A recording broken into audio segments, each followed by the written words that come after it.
కడప జిల్లా బద్వేల్ పట్టణంలోని స్థానిక ఎంపీడీఓ కార్యాలయంలో కేంద్ర ప్రభుత్వం నూతనంగా తీసుకుని వచ్చిన భారతీయ న్యాయ సహిత చట్టాలపై ప్రతి ఒక్కరూ అవగాహన కల్పించుకోవాలని Badvel project ICDS CDPO Sridevi పేర్కొన్నారు. మహిళా సంరక్షణ కార్యదర్శులు సిబ్బందికి నూతన చట్టాలపై అవగాహన కల్పించారు. జూలై 1 నుండి అమల్లోకి వచ్చిన కొత్త చట్టాలైన భారతీయ న్యాయ సహిత చట్టం, భారతీయ సాక్ష్యం అభినయ చట్టాలపై పూర్తి స్థాయిలో అవగాహన పెంపొందించుకోవాలని అన్నారు. కార్యక్రమంలో rural SI Ravikumar, ICDS supervisor Subbalakshmi, ICT SRP Pajwal, anganwadi కార్యకర్తలు, మహిళా సంరక్షణ కార్యదర్శులు పాల్గొన్నారు. స్మైలింగ్ ఫేస్ ఉండాలి ఎప్పుడైనా కూడా. మన మీటింగ్ ఏదైనా కండక్ట్ చేసినప్పుడు స్మైలింగ్ ఫేస్లో మనకి చెప్తే మనకి స్మైలింగ్ ఫేస్ ఇవ్వాలి. ఓకే, థ్యాంక్ యూ మేడం మాకు అవకాశం ఇచ్చినందుకు. సింపుల్గా చెప్తా, నేనైతే బ్రీఫ్గా ప్రిపేర్ కాలేదు, ఎందుకంటే పాత ఐడియా ఉంది కాబట్టి దాని మేరకు నేను చెప్పగలుగుతాను. మనకు ఐపీసీ ఉంది కదా, తెలుసు కదా, ఐపీసీ ఇండియన్ పీనల్ కోడ్. దాన్ని మార్చి భారతీయ న్యాయ సంహిత అని చెప్పి పేరు మార్చినారు.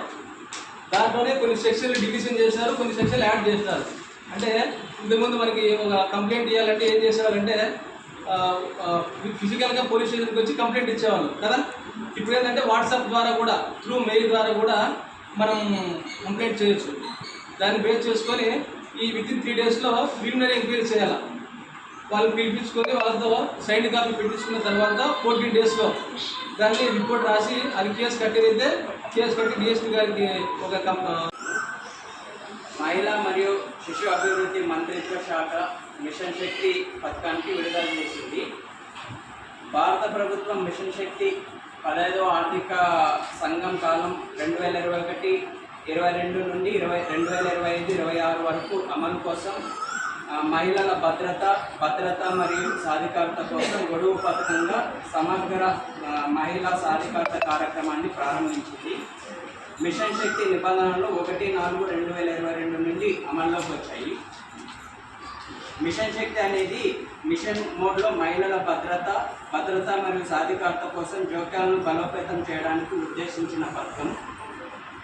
జీవిత చక్రం నిరంతరం ప్రాతిపదికన మహిళలను ప్రభావితం చేసే సమస్యలను పరిష్కరించడం ద్వారా దేశ నిర్మాణంలో వారిని సమాన భాగస్వామ్యం చేయడం ద్వారా మహిళల నేతృత్వంలోని అభివృద్ధి కోసం ప్రభుత్వ నిబద్ధతను గ్రహించడానికి ఇది ప్రయత్నిస్తుంది. అప్పుడు మనము స్వధార హోమ్స్కు రెఫర్ చేయడం జరుగుతుంది. దీంట్లో మనము ఎక్కువగా గృహహింసకు గురైన మహిళలు కానీ, లేదా పోక్సో యాక్ట్ విక్టిమ్స్, మనందరికీ తెలుసు పోక్సో యాక్ట్ విక్టిమ్స్ ఎవరైనా ఉన్నట్లయితే వాళ్ళని కూడా మనము ఓఎస్సీ సెంటర్లో మనం వీళ్ళని అయిన తర్వాత వాళ్ళకి షెల్టర్ కోసం స్వధారకు పంపించడం జరుగుతుంది. మనము ఓఎస్సీలో మనకు లభించే ఇవి ఏమేమి ఉన్నాయి, ఒకటి హెల్త్ పరంగా మనకు చూపిస్తారు, తర్వాత లీగల్గా వాళ్ళు మనకు హెల్ప్ చేస్తారు, తర్వాత ఎవరైనా హింస జరిగినప్పుడు అభద్రతా భావానికి గురయ్యి చాలా ఇబ్బంది పడుతూ ఉంటే వాళ్లకు కౌన్సిలింగ్ చేసి వాళ్ళను నార్మల్ లైఫ్లోకి తీసుకురావడం అనేది జరుగుతుంది. అక్కడ ఏం జరుగుతుంది, మనకు హెల్త్ పరంగా ఉంటుంది, తర్వాత లీగల్ ఎయిడ్ ఉంటుంది, నెక్స్ట్ వచ్చేసి కౌన్సిలింగ్ కూడా ఇవ్వడం జరుగుతుంది. ఇక్కడ వాళ్ళ ఫ్యామిలీలోకి కూడా వాళ్ళ కౌన్సిలింగ్ తర్వాత వెళ్ళిపోతామంటే వాళ్ళను ఫ్యామిలీలోకి పంపించడం జరుగుతుంది. అట్లా ఫ్యామిలీలోకి వెళ్ళలేని పరిస్థితుల్లో వాళ్ళు ఉన్నట్లయితే స్వధార హోమ్స్కు రెఫర్ చేయడం అనేది జరుగుతుంది. ఈ స్వధార హోమ్స్ ఈ న్యాయ సంహిత గురించి చెప్పడానికి మనం ఎస్ఐ సార్ని ఆహ్వానించినాము.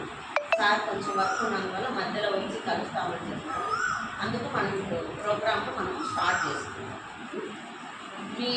మీ అందరికీ తెలుసు, మిషన్ శక్తి అనేది ముందు ఉన్న ప్రోగ్రామ్స్నే కనుక్కొని మనకు మిషన్ శక్తి అనే ప్రోగ్రామ్ ఒకటి ఇంట్రడ్యూస్ చేయడం జరిగింది. మిషన్ శక్తి గురించి సారు క్లియర్గా మీ అందరికీ కూడా చెప్తారు. మిషన్ శక్తిలో 2 ఉపవిభాగాలు ఉంటాయి. ఒకటి వచ్చేసి సంబాల్ అనేసి ఒకటి, తర్వాత సామర్థ్య అనేది ఒక ప్రోగ్రామ్.